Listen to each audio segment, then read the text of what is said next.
नमस्कार दोस्तों, आज हम बात करेंगे अभी इसी महीने अक्टूबर 2024 की एक गंभीर घटना के बारे में, जब 13 भारतीय फ्लाइट्स को बम से उड़ाने की धमकियां मिली।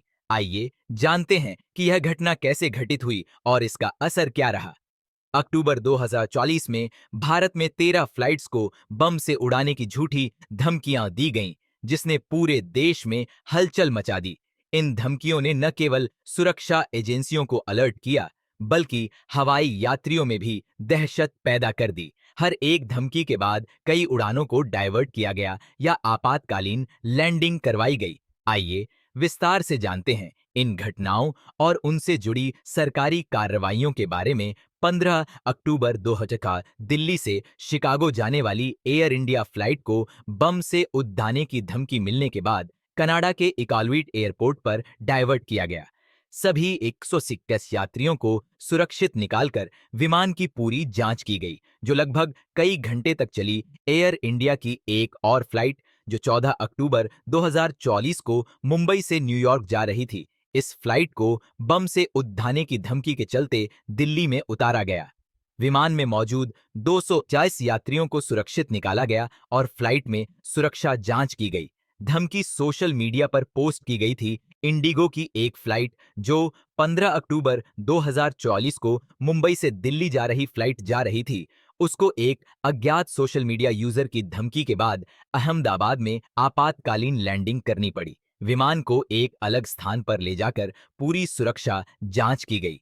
इंडिगो की ही दूसरी फ्लाइट, जो 15 अक्टूबर 2024 को दम्मम, सऊदी अरब से लखनऊ जाने वाली थी, इसको भी बम की धमकी के चलते जयपुर डायवर्ट किया गया। बम निरोधक दस्तों द्वारा विमान की गहन जांच की गई, लेकिन कुछ भी संदिग्ध नहीं मिला। स्पाइसजेट की एक फ्लाइट 16 अक्टूबर 2024 को दरभंगा से मुंबई जा रही थी, इसको भी बम की धमकी मिलने के बाद मुंबई एयरपोर्ट पर उतारा गया और विमान को सुरक्षा कारणों से आइसोलेशन में रखा गया।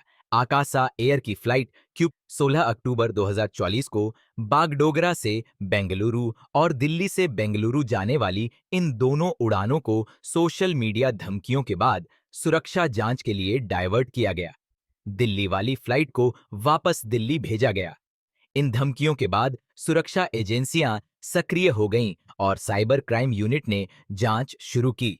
शुरुआती जांच में पाया गया कि कुछ धमकियां हंगरी और अन्य अंतर्राष्ट्रीय लोकेशनों से भेजी गई थीं, जिनका आईपी पता ट्रेस किया गया। दिल्ली पुलिस और अन्य सुरक्षा एजेंसियां इन धमकियों से जुड़े संदिग्धों से पूछताछ कर रही हैं। कुछ मामलों में संदिग्धों को हिरासत में भी लिया गया है। दैनिक भास्कर की रिपोर्ट के मुताबिक मुंबई पुलिस ने छत्तीसगढ़ के एक 17 वर्षीय नाबालिग लड़के को गिरफ्तार किया है और पूछताछ जारी है। जून 24 और अगस्त 24 में भी ऐसी ही धमकी मिली थी। नव भारत टाइम्स में 16 अक्टूबर को भी 2 विमानों में बम की नकली सूचना आई थी। 15 अक्टूबर की नव भारत टाइम्स की रिपोर्ट में सिंगापुर में एयर इंडिया की एक फ्लाइट, जो मदुरई से सिंगापुर जा रही थी, उसमें बम होने की धमकी आई थी। इस सूचना के बाद इसकी जांच की गई तो नकली पाई गई। गृह मंत्रालय ने उन व्यक्तियों को नो फ्लाई लिस्ट में डालने का प्रस्ताव रखा है, जो इन झूठी धमकियों के पीछे हैं, ताकि ये भविष्य में हवाई यात्रा नहीं कर सकें। सुरक्षा को ध्यान में रखते हुए सरकार ने अधिक एयर मार्शलों की तैनाती का निर्णय लिया है। खासकर अंतर्राष्ट्रीय और संवेदनशील रूट्स पर पुलिस और सुरक्षा एजेंसियां साइबर क्राइम सेल के साथ मिलकर धमकी देने वालों के खिलाफ कड़ी कार्रवाई कर रही हैं।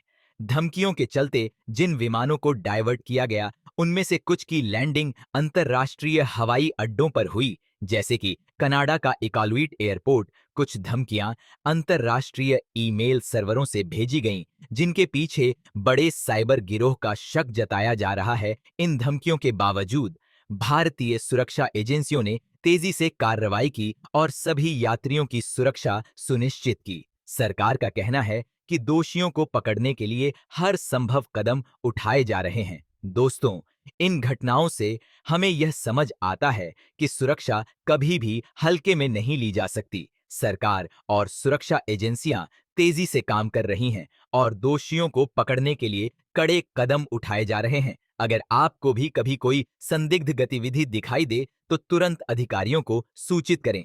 दोस्तों, इस पर आपका क्या विचार है? नीचे कमेंट्स में अपनी राय जरूर बताएं और अगर आपको यह वीडियो पसंद आई हो तो लाइक, शेयर और सब्सक्राइब जरूर करें। धन्यवाद।